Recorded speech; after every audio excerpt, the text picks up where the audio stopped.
సుమన్ టీవీలో మీ business promotions కోసం ఈ కింది నెంబర్ను సంప్రదించగలరు.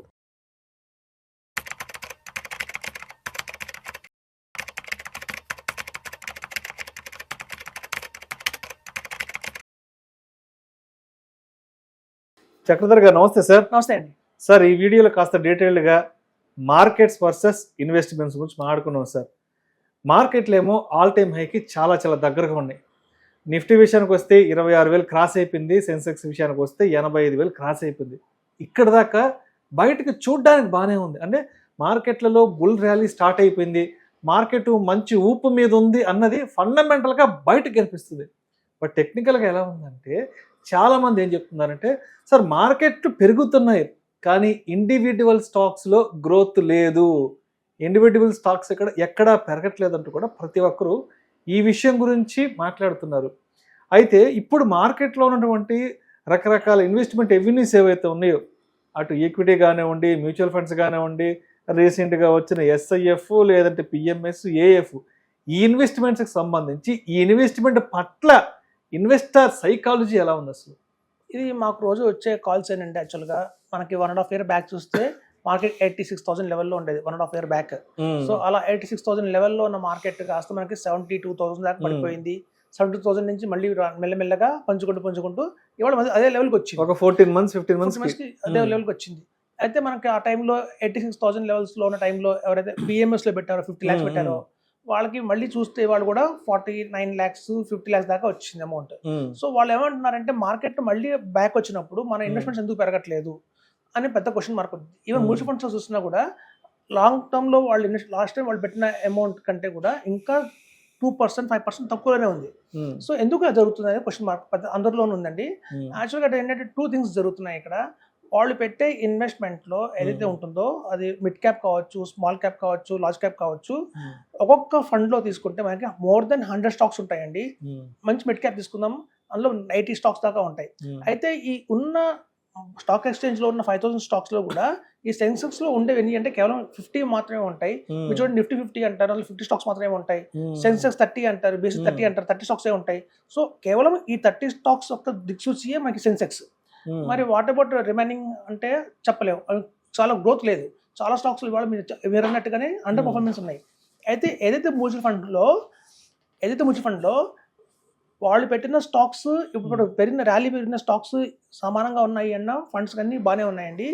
ఏవైతే వాళ్ళు తీసుకున్న స్టాక్స్ కనుక ఇంకా ర్యాలీ అవ్వలేదో, ఈ సెన్సెక్స్లో లేవో వాళ్ళందరికీ కూడా ఇంకా తక్కువనే చూపిస్తున్నాయి. ఈవెన్ పిఎంఎస్ కూడా అదే జరుగుతుంది. సో ఇప్పుడున్న ఈ కండిషన్స్లో మార్కెట్లో మీరు చెప్పేది ఏంటంటే ఇన్వెస్టర్స్కి ఒక 1 lakh వచ్చేంత వరకు వెయిట్ చేయండి. ఎందుకు ఒక 14,000 దాకా వస్తే అప్పుడు మీకు అమాంతం మీకు ఆల్మోస్ట్ 10% CAGR దాకా వస్తుంది అందరి పోర్ట్ఫోలియోస్లోనూ. ఎవరైతే లాస్ట్ 1 year పెట్టారు, 1 year బ్యాక్ పెట్టారు. సో ఎవరైతే మాకు 3 years బ్యాక్ కస్టమర్స్ ఉన్నారు, 5 years బ్యాక్ నుంచి కస్టమర్స్ ఉన్నారో వాళ్ళందరికీ ఎక్సలెంట్ రిటర్న్స్ అయితే వచ్చాయండి. ఎందుకంటే వాళ్ళు ఆల్రెడీ అప్పట్లోనే వాళ్ళు కొన్నప్పుడు చాలా 75,000 72,000 వచ్చారు. ఇవాళ 86,000 రాగానే అందరి పోర్ట్ఫోలియోస్లో కూడా మళ్ళీ 24% CAGR అలా కనిపిస్తున్నాయి మాకు. సో గత మార్కెట్లో ఎప్పుడైతే కరెక్ట్గా 1.5 year బ్యాక్ నుంచి వచ్చారో ఇన్వెస్టర్స్, కేవలం వాళ్ళకి మాత్రమే ఇలాంటి సిచ్యువేషన్ వచ్చింది. 1 year బ్యాక్ వచ్చిన ఇన్వెస్టర్స్కి సిచ్యువేషన్ వచ్చింది. బట్ 6 months బ్యాక్ కానివ్వండి, 3 years 5 years ఆరిజిన్ బ్యాక్ ఉన్న కస్టమర్స్ అందరికీ కూడా ఇవాళ మంచి పోర్ట్ఫోలియో అయితే వాళ్ళు మళ్ళీ చూస్తున్నారు. చాలా హ్యాపీగా, ఎందుకంటే వాళ్ళందరూ మార్కెట్ 60-65 ఉన్నప్పుడు వచ్చారు కాబట్టి ఇవాళ ఉంది. బట్ 1.5 year బ్యాక్ వచ్చిన వాళ్ళు ఏంటంటే అది కొంచెం ఆ డిఫరెన్స్ అనేది తెలుస్తుంది. ఎందుకంటే మార్కెట్ 85 నుంచి 86 నుంచి 72 73 వెళ్ళిపోయింది కదా. యాక్చువల్గా మొన్న మాకు మంచి రీసెంట్ ఎగ్జాంపుల్ చెప్తానండి. మా క్లయింట్ వచ్చారు, మా ఆఫీస్కి వచ్చారు, ఒక ఆయన ఆగస్ట్లో వచ్చారు. సో ఆగస్ట్లో వచ్చినప్పుడు, సార్ నాది పోర్ట్ఫోలియో మనం పెట్టాం పిఎంఎస్లో 50 lakhs, చూస్తే మళ్ళీ 50 lakhs దాకానే ఉంది, పెట్టి ఆల్మోస్ట్ 1 year 3 months అయిపోయింది, ఎక్కడ పెట్టింది అక్కడే ఉంది, ఎట్లా 50 lakhs మనం పెట్టినాము, ఎప్పటికీ 50 lakhs లాగానే ఉంది 1 year తర్వాత కూడా, నాకు ఎప్పుడు ₹1,00,00,000 రావాలి అని నాకు క్వశ్చన్ పాపం. అయితే నేను నా సిస్టమ్ ఓపెన్ చేశానండి. మాకేంటంటే ఇంటర్నల్గా మాకు ఒక మ్యాగజైన్స్ ఉంటాయి, లార్జ్ క్యాప్ ఫండ్స్ ఎలా పర్ఫామ్ చేస్తున్నాయి, మిడ్ క్యాప్ ఫండ్స్ ఎలా పర్ఫామ్ చేస్తున్నాయి, అలా స్మాల్ క్యాప్ ఫండ్స్ ఎలా పర్ఫామ్ చేస్తున్నాయి అనేది మాకు ఆ మ్యాగజైన్లో కనిపిస్తూ ఉంటాయి. మ్యాగజైన్ తీసి అందులో లార్జ్ క్యాప్ ఫండ్స్ అని చూడండి, ప్రతి ఒక్క లార్జ్ క్యాప్ ఫండ్ కూడా -10%, -6%, -4% ఉన్నాయి. అంటే లార్జ్ క్యాపే -6, -4, -3లో ఉన్నప్పుడు మనం పెట్టినట్టుగానే మన వాల్యూ ఉంది మిడ్ క్యాప్ సంబంధించిన పిఎంఎస్. కాబట్టి ఒక మార్కెట్ ఎంత మీకు ఇప్పుడంటే బ్యాకప్ వచ్చాయండి. మన చిన్నతనంలో కరెంట్ పోయేది. సో మన చిన్నతనంలో ఎప్పుడైతే ఇంట్లో కరెంట్ పోయిందో మనం బయటకు వచ్చి చూసేవాళ్ళం, అందరిళ్లలో కరెంట్ పోయిందో, నా ఇంట్లో కరెంట్ పోయిందా అని. ఎప్పుడైతే అందరిళ్లలో కరెంట్ పోయిందో అప్పుడు అమ్మాయ అందరిళ్లలో కరెంట్ పోయిందంటే నా ఇంట్లో ఏం ప్రాబ్లం లేదు అని. ఒకవేళ మనం బయటకు వచ్చి చూసినప్పుడు అందరిళ్లలో కరెంట్ ఉంది, నా ఇంట్లోనే పోయింది అంటే నా ఫ్యూజ్ పోయింది, ఆ ఫ్యూజ్ తీసి కాపర్ వైర్ పెడితే మళ్ళీ కరెంట్ వచ్చేది. సో ఎప్పుడైనా స్టాక్ మార్కెట్ మన పెట్టిన ఇన్వెస్ట్మెంట్ రిటర్న్ తగ్గింది అంటే దానికి కారణం మన పోర్ట్ఫోలియోలో ఉన్న ఫాల్టా, లేకపోతే మొత్తం ఆ ఇంపాక్ట్ మార్కెట్ అంతా ఉందని చూసుకోవాలండి. అప్పుడు నేను చూపించాను, ఆయనకు అర్థమైంది. ఓకే, లార్జ్ క్యాప్ ఫండ్సే అంత భారీగా పడినప్పుడు నా పోర్ట్ఫోలియో బాగానే ఉందండి, కంపేర్ చేస్తే వీఆర్ చాలా ఫార్ బెటర్ అని చెప్పారు. సో అందుకే ఏంటంటే ఎప్పుడు కూడా కంపారిజన్ చేసేటప్పుడు మొత్తం మార్కెట్ కొలాప్స్ అయిందా లేదా ఇండివిజువల్గా మన పోర్ట్ఫోలియో ఒకటి మాత్రం డ్యామేజ్ చూసుకోవాలి. ఇప్పుడు గత 1.5 years చూస్తే స్మాల్ క్యాప్ కానివ్వండి, మిడ్ క్యాప్ కానివ్వండి, లార్జ్ క్యాప్ కానివ్వండి అన్నీ పడిపోయినాయి. సో అలా అన్నీ పడినప్పుడు మనది కూడా పడిపోవడం సహజమే. మళ్ళీ మార్కెట్ పుంజుకున్నప్పుడు డెఫినెట్గా మంచి స్థితి వస్తాయి. అది చూడండి, ప్రతి ఒక్క ఇన్వెస్ట్మెంట్ చేసేటప్పుడు కూడా నేను చెప్తాం మరి 4 years వెయిట్ చేయండి. ఎందుకంటే ఇన్వెస్ట్మెంట్స్ అనేది ఒక పిల్లలాగా చూసుకోవాలని చెప్తాం. ఇప్పుడు చూడండి, ఒక సినిమా ఉంది, మన సాయి కుమార్ గారు చెప్తారు డైలాగ్, కనిపించే 3 సింహాలు న్యాయానికి ధర్మానికి ఉంటే కనిపించే 4వ సింహం పోలీస్ అంటారు. అలాగే ప్రతి ఒక్క ఇన్వెస్ట్మెంట్ మనకు కనిపించదు కానివ్వండి, అది మనం పిల్లాడితో సమానం. ఇప్పుడు చూడండి, భవిష్యత్తు మనం ఎందుకు ఇన్వెస్ట్ చేస్తున్నాం, లేకపోతే రిటైర్మెంట్ అయినప్పుడు మనకు ఆర్థిక అవసరాలకి ఆదుకుంటుంది మన ఇన్వెస్ట్మెంట్ అనే కదా. ఇప్పుడు సాధారణంగా అప్పట్లో లార్జ్ ఫ్యామిలీస్ ఉండేవి, మన పిల్లలు మనం చూసుకునే వాళ్ళు అన్న భరోసా ఉండేది. ఇప్పుడు న్యూక్లియర్ ఫ్యామిలీస్ అయిపోయినాయి, పిల్లలు మనం చదివిస్తున్నాం వాళ్ళని, పొద్దున వాళ్ళకి మంచి ఆపర్చునిటీస్ రాగానే ఆస్ట్రేలియా కెనడాకి వెళ్ళిపోతున్నారు. సో మనం చివరి దాకా మనకు తోడు ఉండేది అది అంటే మన ఇన్వెస్ట్మెంట్. సో మన ఇన్వెస్ట్మెంట్ మన కొడుకులా చూసుకోవాలని చెప్తాను. అందుకే ఎప్పుడైతే మనం ఎక్స్పెక్ట్ చేయమో ఒక పిల్లాడికి మనం స్కూల్లో జాయిన్ చేస్తాం, 4 years తర్వాత పిల్లలకి జాయిన్ చేస్తాం స్కూల్లో, అట్లాగే మన ఇన్వెస్ట్మెంట్ కూడా 4 years టైం ఇస్తే కానీ అవి ఒక టైంకి ఒక మంచి రిటర్న్ అయితే రాదు. కాబట్టి లాంగ్ టర్మ్ గా వెయిట్ చేయండి. ఒడిదుడుకులు ఉన్నా కూడా ప్యానిక్ అవ్వకూడదు. ఒక లాంగ్ టర్మ్ లో ఎప్పుడైతే ఇన్వెస్ట్మెంట్ చేస్తారో మీకు రిటర్న్ ఎక్కువ వస్తుందని చెప్తాను. అయితే మేము ఇంకో ఎగ్జాంపుల్ ఇస్తానండి నేను జనరల్గా అందరికీ కూడా. ఇప్పుడు చూడండి, పిల్లలు అనగానే వచ్చింది కాబట్టి చెప్తున్నాను ఆ ఎగ్జాంపుల్. ఇప్పుడు చాలా మంది వాళ్ళ సొంత పిల్లల్ని గవర్నమెంట్ స్కూల్ ఆప్షన్ ఉంది మనకి జాయిన్ చేయడానికి, ప్రైవేట్ స్కూల్ ఒక ఆప్షన్ ఉంది జాయిన్ చేయడానికి, ఇంటర్నేషనల్ స్కూల్స్ కొత్తగా వచ్చాయి, మనకి 3 ఆప్షన్స్ ఉన్నాయి అక్కడ. మన పిల్లలందరినీ ఏమో మనం ప్రైవేట్ స్కూల్ పెడుతున్నాం, ఎందుకు వాళ్ళకి భవిష్యత్తు బాగుంటుంది, బాగా కేరింగ్ తీసుకుంటారని చెప్పి. ఎక్స్పెన్స్ రేషియో కంపేర్ చేస్తే మీకు గవర్నమెంట్ స్కూల్లో ఎక్స్పెన్స్ రేషియో తక్కువ, 1000 రూపీస్ కంటే ఉండదు.